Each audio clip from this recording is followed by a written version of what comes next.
Hey, happy champers, and welcome to another bubble and flute tasting video. Today I wanted to actually introduce you to a new producer, and I'm going to be trying with you today their Blanc de Blanc. And I kind of find it interesting because right now we're heading into the hottest part of our year here in Australia. Summer begins in like a week and it's already like 35 degrees.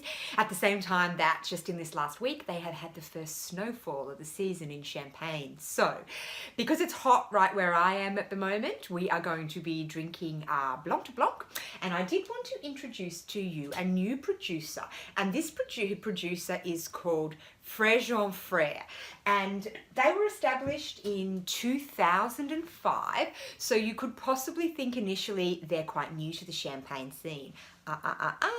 Not so true at all. So Frerejean Frères is run by three brothers who are Richard, Guillaume and Rudolph. Frerejean Frères Taittinger. So they are actually from the famed, well-known producer, another Chardonnay-led producer of Taittinger. So they have moved away and established their own small house. They've got about 10 hectares based in Avize, which is our Grand Cru village in the Côte Blanc. So clearly they're going to be having a Chardonnay focus, and they also produce all of their champagnes. I think I'm going to say off the top of my head they've got like seven or eight champagnes in their range. Most of them are Blanc de Blancs or Chardonnay led, but they do use some Pinot.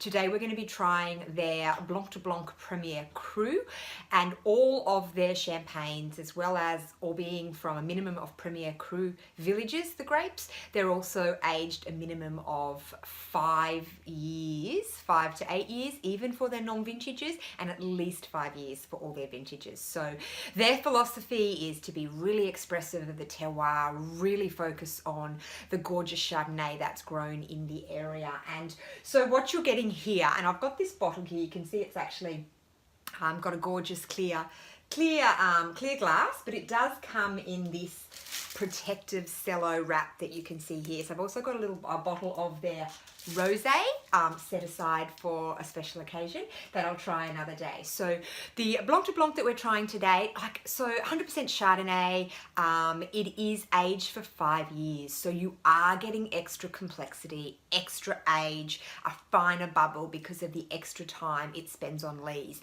Quick recap, boring for people who've been following for a while, but a non-vintage champagne to qualify to be called champagne must be aged for a minimum of 15 months. So most producers, small and large, do tend to age their non-vintage champagnes for 3 years.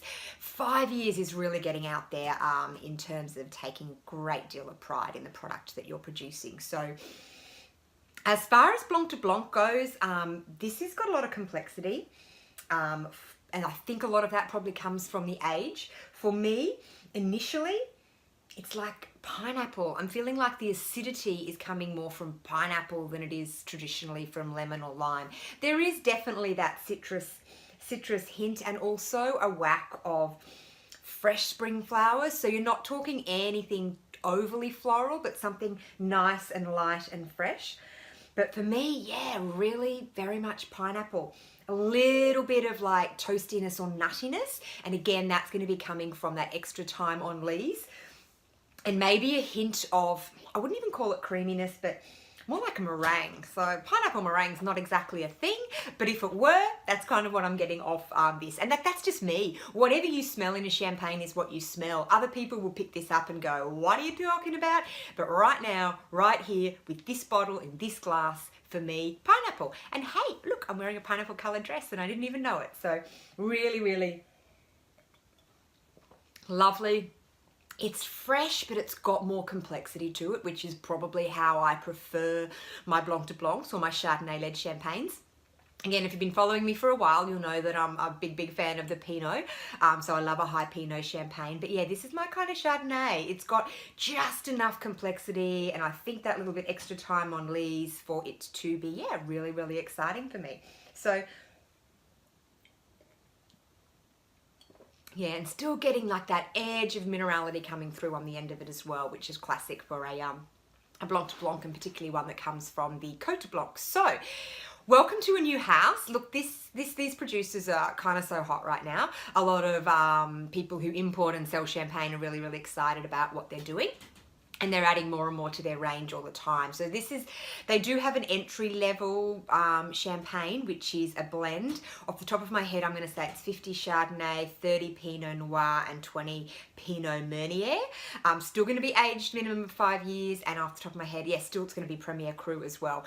And then they have a range of vintages, and they have got their rosé, which I'll have to try with you another time. When I first tried their rosé at the Effervescence Festival here a few months ago, mind blown. It was one of my standouts for the day. It was absolutely gorgeous. So if you can get your hands on something from Frerejean Frères, it's definitely going to be one of my top 20. I'm so hard to pick a top 20 champagne discoveries for the year. I did spend 5 weeks in Champagne, so I did make a lot of discoveries.